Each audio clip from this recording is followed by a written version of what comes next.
Most of you won't recognize me or my real name. It's Norma McCourty. I'm also known as Jane Roe, the plaintiff in the Supreme Court case, Roe v. Wade, which legalized abortion in America and changed our nation in an unprecedented way. Back in 1973, I was a very confused 21-year-old with one child and facing an unplanned pregnancy. At the time, I fought to obtain a legal abortion, but the truth be told, I have 3 daughters and have never had an abortion. However, upon knowing God, I realized that my case, which legalized abortion on demand, was the biggest mistake of my life. You see, abortion has eliminated 50 million innocent babies in the U.S. alone since 1973. Abortion scars an untold number of post-abortive mothers, fathers, and families too.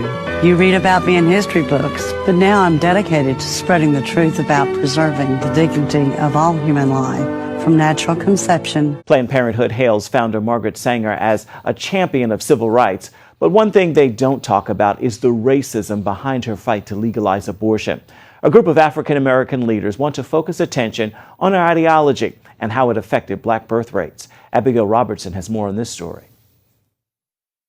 Margaret Sanger strived for a society that limited births to only those she deemed fit to have children. Well, I think the greatest sin in the world is bringing children into the world that have disease from their parents, that have no chance in the world to be a human being, practically. Delinquents, prisoners, all sorts of things just marked when they're born. That, to me, is the greatest sin. Many pro-choice advocates see her as a hero, but critics call her a racist eugenics promoter who targeted black communities with her Planned Parenthood clinics. Margaret Sanger, the founder of Planned Parenthood, once said, colored people are like weeds, they need to be exterminated. People don't understand that 79% of Planned Parenthood clinics are located in minority communities, and that minority communities shoulder a disproportionate amount of abortion. Dr. King says while African Americans make up only 13% of the U.S. population, over 30% of aborted babies are from black mothers. Under the veil of secrecy and deception, 60+ million babies have not been born because they were aborted legally since '73. 1/3 of that population belong to the African American community. Planned Parenthood recently celebrated its 100th anniversary, prompting pro-life leaders to unite under the banner 100 No More to educate the public on the harmful impact Planned Parenthood has had on the African American community. 100 No More hope rallies like this one in Washington spread across the country to enlighten people about Sanger and her tragic legacy. I have a real serious concern about the number of abortions that's taking place in the minority community, particularly the black community. And that I see this as a form of genocide. That is something we need to take a serious look at. Planned Parenthood receives around $500 million each year from taxpayers. 96% of the time, if a pregnant woman walks into their clinic, that she will have an abortion. Pro-life advocates want Congress to move that money to women's clinics that do not perform abortions. They outnumber already around the country Planned Parenthood clinics 20-1. They truly help poor women. They truly care for the least of these, but they don't do abortions. Reporting from Washington, Abigail Robertson, CBN News. Planned Parenthood is publicly commemorating Black History Month while turning a blind eye to what the organization's very founder remarked about race. That's this week's Speak Out segment. In a series of recent tweets, Planned Parenthood President Dr. Lena Wen praised black employees and supporters of Planned Parenthood, including one of her predecessors, the organization's former president, Faye Wattleton.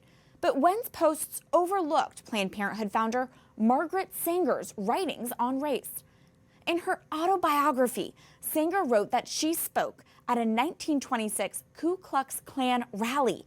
She characterized her lecture there as a success, writing, quote, "I believed I had accomplished my purpose," and that, quote, "a dozen invitations to speak to similar groups were proffered." In a 1939 letter to Dr. Clarence Gamble, Sanger wrote that to expand her efforts, colored ministers should be hired to help them make their case. Here are her words. Listen to this.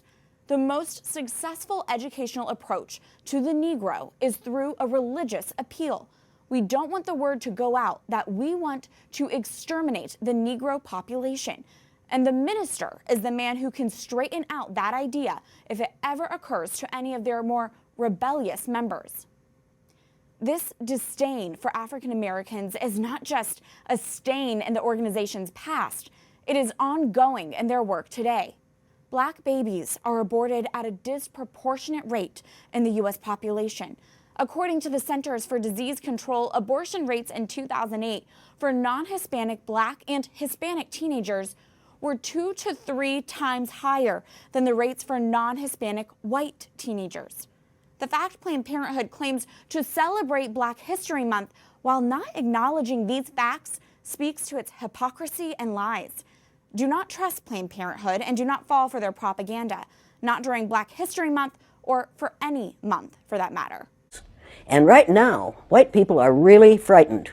If you don't understand the destruction of Planned Parenthood offices, and you don't understand the wall that we're going to build on the southern border of the United States, you haven't read the book, The Birth Dearth by Ben Wattenberg.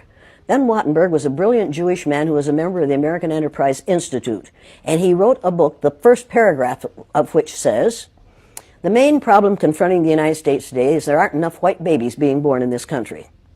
He was an advisor to presidents of the United States. He wrote the book in 1987.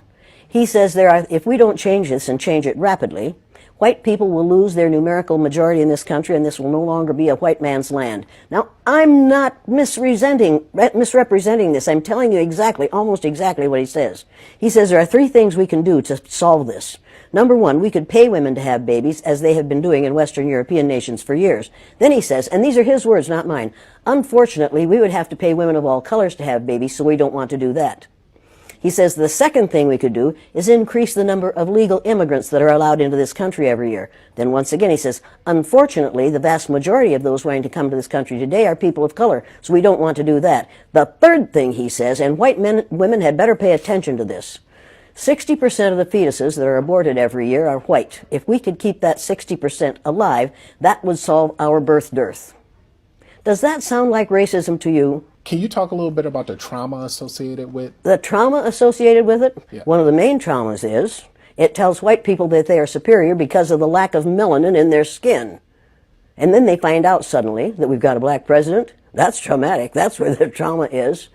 Living a lie, finding out the truth is traumatic. Finding out now, recently, that within 30 years, white people will be in the numerical minority in this country is going to be traumatic. White people are scared to death right now, particularly white males.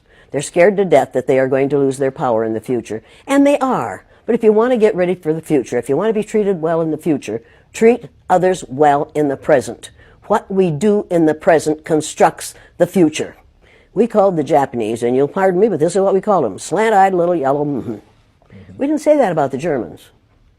After the war, we rebuilt Germany and Japan. And we get along beautifully with the Japanese. That was in 1945 that we finally won that war. How many years ago was that? Figure that out quickly.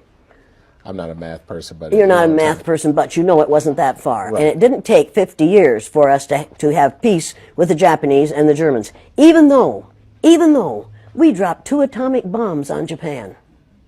The Japanese hadn't killed 10 million people. Nowhere near that. We didn't drop any bombs on Germany. Any atomic bombs on Germany. They were a different kind of people. We couldn't afford to do that. We killed how many Japanese people with 2 atomic bombs? And they forgave us. You want to talk about forgiveness? You want to talk about changing this thing? I cannot understand how Japanese people can stand the sight of any of us. And yet they do.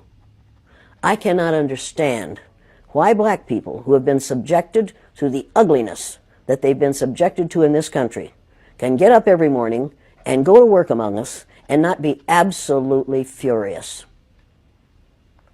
And I don't understand why we allow white people to behave the way they do.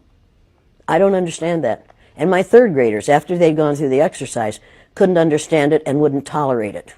And when they went up to junior high and a junior high teacher used the N-word, one of my former students said, if you're going to use that word, I'm going to go out in the hall until you stop using it, because we don't use that word in this school. That was a 7th grader who told his teacher off When we have enough students who are willing to confront people who are making racist, sexist, ageist, homophobic statements, we're going to be better off. We have got to stop tolerating the intolerable. If it's intolerable for my black cousins, and every black person on this earth is one of my cousins, if it's intolerable for them, it's intolerable for me. I will not tolerate it. I will not tolerate it. That is not that.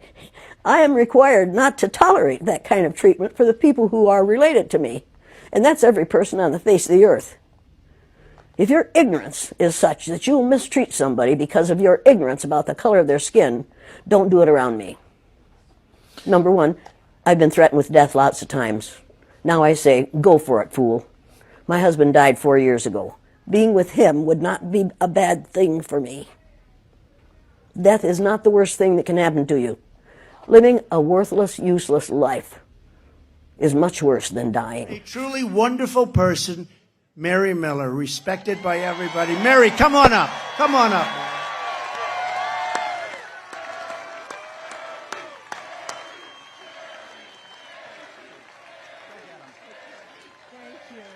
Oh my gosh, thank you so much, President Trump. It's such an honor to be able to welcome you to God's country.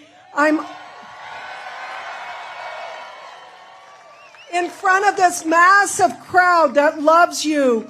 I'm so honored to have your endorsement. President Trump, on behalf of all the MAGA patriots in America, I want to thank you for the historic victory for life in the Supreme Court yesterday.